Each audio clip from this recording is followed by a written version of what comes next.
परमेश्वर के पाक पवित्र नाम की तारीफ हो कि हम खुदा की हजूरी में हैं।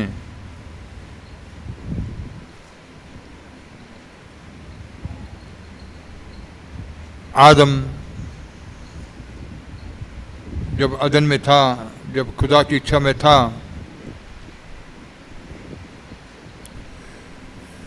तो महिमा से ढका हुआ था।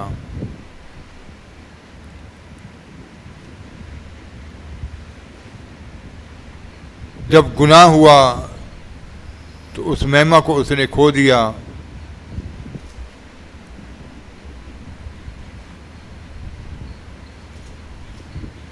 जैसे आपने संडेवी भविष्यवाणी को सुना कि कितने लोग हैं जो फगूड़ी के पत्ते पहने हुए हैं, लेकिन वो सब प्रकट होने जा रहे हैं। कौन जलाल में है, कौन महिमा में है, ये सब सामने आने जा रहा है। तो हमारा ढकना जो है ये महिमा से है।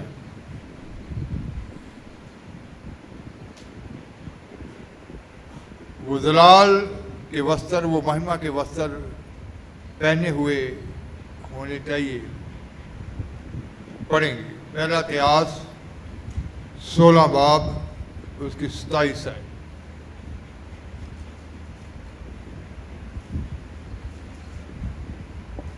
मान ते उपमा ओहदे हजूर हन, भल ते आनंदताई ओहदे अस्थान विच हन।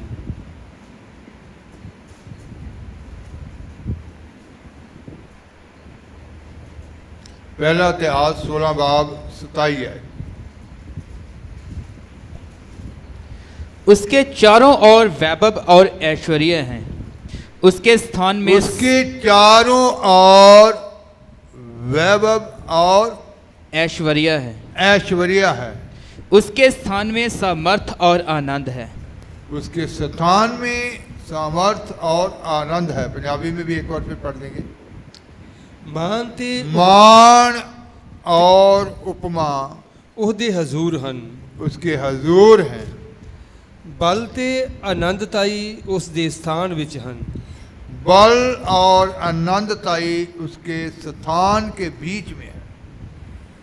तो जो हमारा खुदा है वो भी ये महिमा से ढका हुआ है। जब हम भजन संहिता 104 की दूसरी आयत पढ़ते हैं तो वहां लिखा गया, पढ़ेंगे। तू चानन नू पोशाक वांगू पाउंदा है, तू आकाश नू पर्दे वांगू तांदा है। जो उजियाले को चादर के समान ओढ़े रहता है, जो उजाले को, चानन को, उस जलाल को, उस महिमा को कैसे ओढ़े रहता है? वस्त्र के समान, पोशाक के समान, चादर के समान, और आकाश को तंबू के समान ताने रहता है। तो हमारा खुदा चानन को, उस उजाले को पोशाक के समान क्या करता है? पहनता है। जब हम पहला यूहन्ना 1 बाब उसकी 5वीं आयत पढ़ते हैं तो वहां भी लिखा गया, पढ़ेंगे।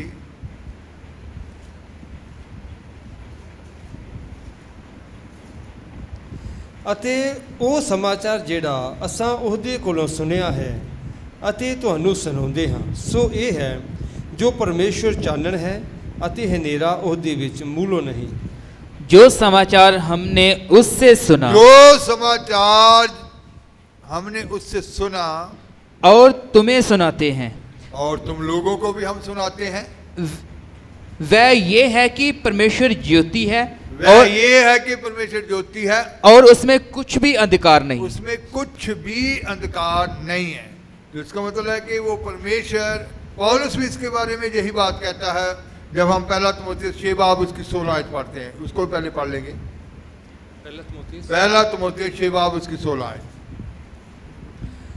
ਅਮਰਤਾਈ ਇਕੱਲੇ ਉਸੇ ਦੀ ਹੈ ਅਤੇ ਉਹ ਅਨਪੁੱਜ ਜੋਤ ਵਿੱਚ ਵਸਦਾ ਹੈ। ਅਤੇ ਮਨੁੱਖਾਂ ਵਿੱਚੋਂ ਕਿੰਨੇ ਉਹਨੂੰ ਨਹੀਂ ਵੇਖਿਆ, ਨਾ ਉਹ ਕਿਸੇ ਤੋਂ ਵੇਖਿਆ ਜਾ ਸਕਦਾ ਹੈ। ਉਸੇ ਦਾ ਆਦਰ ਅਤੇ ਪਰਾਕਰਮ ਸਦਾ ਹੀ ਹੋਵੇ। ਆਮੀਨ। और अमरता केवल उसी की है, अमरता केवल उसी की है, और वह अगम्य ज्योति में रहता है। वह अगम्य ज्योति में रहता है। वह और- अनपुट पंजाबी में लिखा था, फिर से पढ़ेंगे। ਅਮਰਤਾ ਹੀ ਇਕੱਲੇ ਉਸੇ ਦੀ ਹੈ ਅਤੇ ਉਹ ਅਨਪੁੱਜ ਜੋਤ ਵਿੱਚ ਵਸਦਾ ਹੈ। अनपुट जोत विच वसदा है।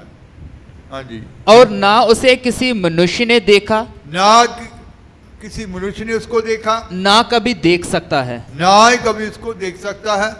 उसकी प्रतिष्ठा और राज्य युगानुयुग रहे। आमीन।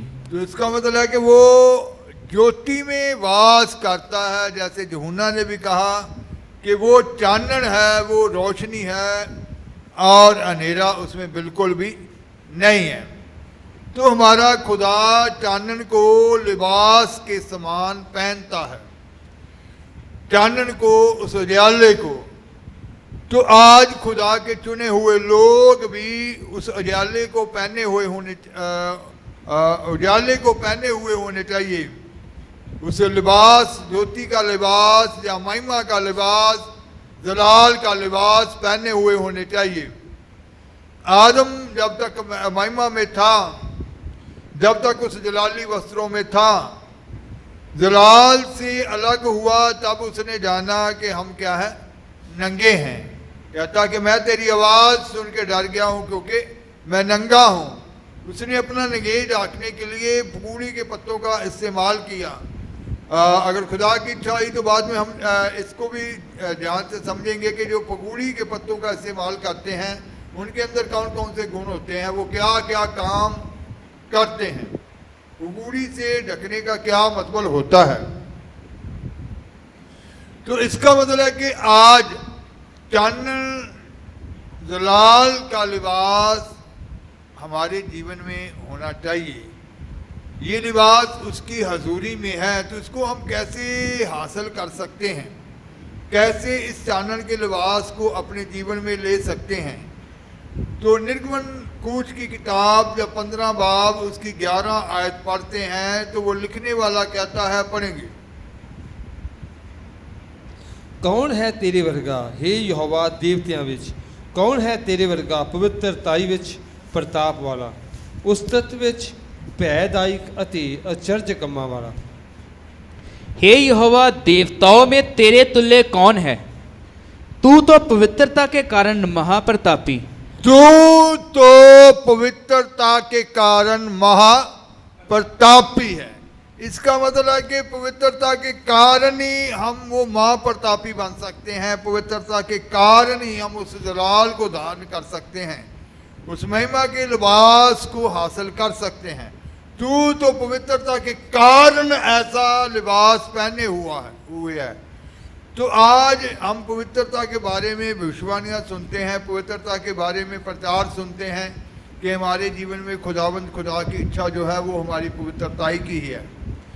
तो हम बार बार ये बातें खुदा के कलाम से भी सुनते हैं।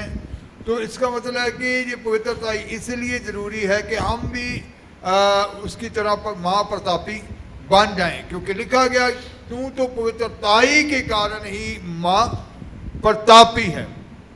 तो इसका मतलब है कि आज हमारे जीवन में पवित्रता क्यों ज़रूरी है, क्योंकि हम उस लिबास के बीच में हों, हम पहने हुए समझकर कहीं नंगे ना पाए जाएं।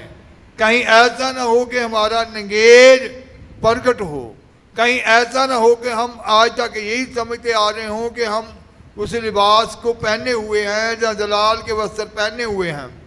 कहीं ऐसा ना हो कि वो फगुड़ी के पत्ते हों जिससे नंगेज ढका हो। तो हमारे ऊपर जलाल के वस्त्र, चानन के वस्त्र, वो महिमा के वस्त्र होने चाहिए, वो पोशाक होनी चाहिए। तो पवित्रताई के कारण ही हमारा खुदा जो है वो महाप्रतापी है। पतरस के पहला पतरस जब हम एक बाब उसकी 11 आयत पढ़ते हैं तो वहाँ लिखा गया है, पहला पतरस 1 की 11 पढ़ेंगे। हाँ जी। ਅਤੇ ਉਹ ਇਹ ਖੋਜ ਵਿਚਾਰ ਕਰਦੇ ਸਨ। ਭਾਈ ਮਸੀਹ ਦਾ ਆਤਮਾ ਜਿਹੜਾ ਉਹਨਾਂ ਵਿੱਚ ਸੀ, ਜਦ ਮਸੀਹ ਦਿਆਂ ਦੁੱਖਾਂ ਦੇ ਅਤੇ ਉਹਨਾਂ ਦੇ ਪਿੱਛੋਂ ਦੀ ਮਹਿਮਾ ਦੇ ਵਿਖੇ ਅੱਗੋਂ ਹੀ ਸਾਖੀ ਦਿੰਦਾ ਸੀ, ਤਦ ਉਹ ਕਿਹੜੇ ਅਥਵਾ ਕਿਹੋ ਜਿਹੇ ਸਮੇਂ ਦਾ ਪਤਾ ਦਿੰਦਾ ਸੀ। उन्होंने इस बात की खोज की कि मसीह का आत्मा जो उनमें था और पहले ही से मसीह के दुखों की और उसके उन्होंने इस बात की खोज विचार की, उन भविष्यवक्ताओं ने, उन खुदा के बुलाए हुए जो पुराने नियम के जो खुदा के खादिम लोग थे, नबी लोग, उन्होंने इस बात की खोज की कि मसीह का आत्मा जो उनमें था मसीह का आत्मा जो उनमें था और पहले ही से मसीह के दुखों की और उसके बाद होने वाली महिमा की गवाही देता था। पहले से ही मसीह के दुखों की और उसके बाद होने वाली महिमा की क्या देता था? गवाही देता था। वह इसका मतलब है कि जो खुदा की इच्छा को दुख उठा के पूरा करते हैं, वो महिमा में क्या हो जाते हैं? तब्दील हो जाते हैं, वो उस जलाल को पहनते हैं। तो आज हम जितने भी खुदा की इच्छा को पूरा करने के लिए बुलाए जाते हैं, तो कई किस्म की रुकावटें, अड़चनें उनके जीवन में आती है, उलझनें उनके जीवन में आती है, और उन रुकावटों के ऊपर फतह पाते हुए, क्योंकि हमारा युद्ध जो है, हमारी लड़ाई जो है लव और मास से नहीं बल्कि किससे है? अंधकोर के महाराजाओं के साथ है, उन शैतान की शक्तियों के साथ है। तो वो हमारे जीवन में वो रुकावटें डालेगा। तो जब हम दुख उठा के खुदा की इच्छा को पूरा करते हैं, उन सारी रुकावटों को, बंधनों को तोड़कर आगे निकलते हैं, मसीह के उन दुखों के बाद होने वाली महिमा के बारे में क्या करता था? प्रकट कर रहा था मसीह का आत्मा। इसका मतलब है कि जो दुख उठाते हैं उसके बाद वो महिमा में क्या हो जाते हैं? तब्दील हो जाते हैं। तो आज उस पवित्रताई जो हमारे जीवन में आती है, जब हम दुख उठा के खुदा की इच्छा को पूरा करते हैं, तो वो हमारे जीवन में पवित्रताई को क्या करती है? पैदा करती है। तो जैसे पतरस ने 4 बाब उसकी पहली आयत में भी ये बात कही है, पढ़ेंगे उसको भी। पहला पतरस, हाँ जी, पहला पतरस 4 की। ਸੋ ਜਦੋਂ ਮਸੀਹ ਨੇ ਸਰੀਰ ਵਿੱਚ ਦੁੱਖ ਚੱਲਿਆ, ਤਾਂ ਤੁਸੀਂ ਵੀ ਉਸੇ ਮਨਸ਼ਾ ਦੇ ਹਥਿਆਰ ਬਣੋ, ਕਿਉਂਕਿ ਜਿਹਨੇ ਸਰੀਰ ਵਿੱਚ ਦੁੱਖ ਚੱਲਿਆ ਉਹ ਪਾਪ ਤੋਂ ਰਹਿਤ ਹੋਇਆ। इसलिए जबकि मसीह ने शरीर में होकर दुख उठाया, तो तुम भी उसी मंशा को हथियार के समान धारण करो। मसीह ने क्या किया? शरीर में होकर दुख उठाया। क्योंकि आप सुन चुके हैं, पढ़ चुके हैं कि बेशक वो पुत्र था। फिर एक बार पढ़ लेंगे इब्रानियों 5 बाब उसकी 8 और 9। 5 बाब उसकी 8 और 9 है।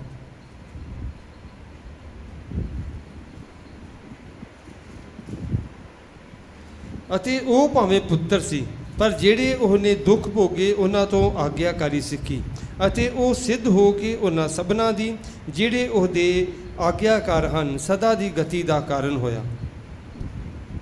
पुत्र होने पर भी उसने बेशक वो पुत्र था, खुदा का बेटा था, लेकिन उसने भी जिस्म में आकर क्या किए? दुख उठाए। जैसे पतरस कह रहा था, उसने भी जिस्म में आकर दुख उठाए। जब इसकी ऊपर से हम 7 आयत में पढ़ते हैं, वहां लिखा गया, पढ़ेंगे 7 को भी साथ में। ਉਹਨੇ ਉਨੀ ਦਿਨੀ ਜਦੋਂ ਦੇਹ ਧਾਰੀ उसने उन दिनों में जब देह में था, हाँ जी, ਬਹੁਤ ਢਾਹਾਂ ਮਾਰ ਮਾਰ ਕੇ ਅਤੇ ਹੰਝੂ ਕੇਰ ਕੇ बहुत ही कैसे दुआ की? आंसू बहा बहा के उसने भी दुआ की। वो परमेश्वर का पुत्र था। ये नहीं है कि परमेश्वर का पुत्र होने के कारण उसको शोर थी इस बात के लिए कि कोई बात नहीं, इसको दुआ करने की जरूरत नहीं है, ये तो सारी सृष्टि का क्या है? मालिक है। लेकिन हिंदी में पढ़ेंगे इसको 7 को। यीशु ने अपनी देह में रहने के दिनों में, यीशु ने अपनी देह के बीच में रहने के दिनों में ऊंचे शब्द से पुकार पुकार ऊंचे कर शब्द में पुकार पुकार के और आंसू बहा आंसू बहा बहा के उससे जो उसको मृत्यु से बचा सकता था, उससे जो उसको मृत्यु से बचा सकता था, प्रार्थनाएं और विनती की, प्रार्थनाएं और विनती की, और भक्ति के कारण उसकी सुनी गई। भक्ति के कारण उसकी सुनी गई। पुत्र होने पर भी इसका मतलब है कि भक्ति के कारण उसकी सुनी गई। तो आज हमें भी कैसी भक्ति, हमारी भी कैसी होनी चाहिए, कैसी प्रार्थना होनी चाहिए। मसीह ने भी जिस्म में कहता कि दुख उठाए, और आगे हाँ जी 8-9, पुत्र होने पर भी उसने दुख उठा उठाकर आज्ञा माननी पुत्र होने सीखी। पर भी उसने दुख उठाकर आज्ञाकारी सीखी। तो आज कितने लोग हैं जिनके जीवन में बहुत सारी विरोधी उलझने खड़ियां कर देता है, बहुत सारी उनके जीवन में रुकावटें खड़ी कर देता है, लेकिन दुख उठा के जब हम खुदा की इच्छा को पूरा करते हैं। प्रार्थना भी, आप प्रार्थना के बारे में सुन रहे हैं कि एक प्रार्थना होती है जतन से, युद्ध करके करनी पड़ती है, कि प्रार्थना को दिल भी नहीं कर रहा मान लीजिए, या बहुत सारे कहते हैं कि शरीर साथ नहीं दे रहा। तो यीशु मसीह ने भी कहा था आत्मा तो तैयार है लेकिन शरीर कमजोर है ना। बहुत सारे कह देते हैं कि शरीर टुटदा भजदा, दिल दिया नहीं कर रहा। जतन से एक जतन से प्रार्थना करने के बारे में भी आपने अभी जो मिलाप के तंबू के बीच में वो धूप वेदी के बारे में सीखा था, उसके बीच में कि जतन से दुआ करनी है, कि जतन से, कि कितनी रुकावटें थी उन लोगों के जीवन में। प्रार्थना के बारे में रोका जा रहा था, दरवाजे बंद करके भी वो क्या कर रहे थे, प्रार्थना कर रहे थे, कि उस सारे विरोध के बीच में भी वो प्रार्थना से बंद नहीं हुए।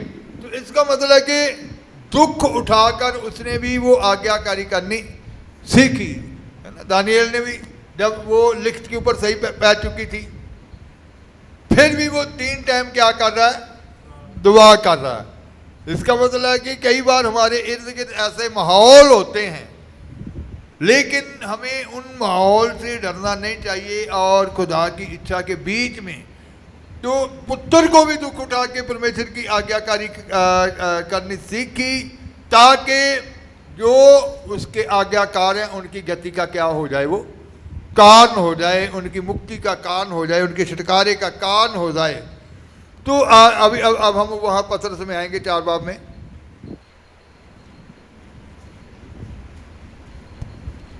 इसलिए जबकि मसीह ने शरीर में होकर दुख उठाया, तो तुम भी उसी मंशा को हथियार के समान धारण करो। तुम भी उसी मंशा को हथियार बना के क्या करो, इस्तेमाल करो। तुम भी वही मंशा को लो, वही सोच को लो, वही ख्यालों को लो कि अगर मसीह ने दुख उठाकर शरीर में दुख उठाया और पिता की मर्जी पूरी की, और बाद में वो महिमा मिली, उसको वो जलाल मिला, लिखा गया कि उसको वो नाम दिया गया जो सब नामों से क्या था, उत्तम था, और ये ठहराया गया कि आकाश उतले, पृथ्वी ऊपर और पृथ्वी के नीचे हर घुटना उसके आगे क्या हो जाएगा, झुकाया जाएगा, झुक जाएगा। तो इसका मतलब है कि आज महिमा जलाल के वस्त्र हमने लेने हैं, तो वो पवित्रताई तभी हमारे जीवन में पैदा होती है जब हम दुख उठाकर खुदा की इच्छा को क्या करते हैं, पूरा करते हैं। तो तू तो पवित्रताई के कारण क्या है, महाप्रतापी है। तो पवित्रताई के कारण ही वो महाप्रतापी है। तो हमारे जीवन में पवित्रताई होगी तो हम भी वो चानन की क्या पहनेंगे, जलाल की पोशाक पहनेंगे, हम भी वो महिमा के वस्त्र पहनेंगे। बेशक आदम में वो महिमा के वस्त्र जो थे वो उतर चुके थे, वो उससे छीन चुके थे, लेकिन अब दोबारा हमने उन जलाल के वस्त्रों को लेना है, क्योंकि अब ऐसा समय है कि हम जलाल में नजर आएं।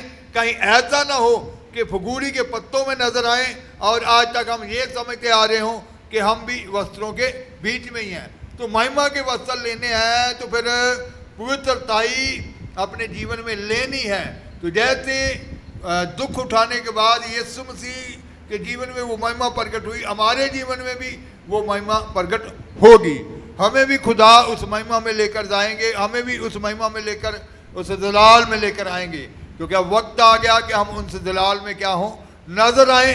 तो अब हम अपने जीवन के ऊपर गौर करना है कि हम कौन से वस्त्रों में हैं। तो अगर खुदा की इच्छा हुई तो नेक्स्ट हम फगूड़ी के पत्तों जिन्होंने लपेटे होते हैं वो क्या काम होते हैं उनके जीवन में, या कैसे उनका जीवन होता है, ये गौर करेंगे ताकि आप अच्छे से समझ सकें कि आप फगूड़ी के पत्तों के बीच में हैं या महिमा के वस्त्रों के बीच में हैं। आंखें बंद करेंगे और दुआ के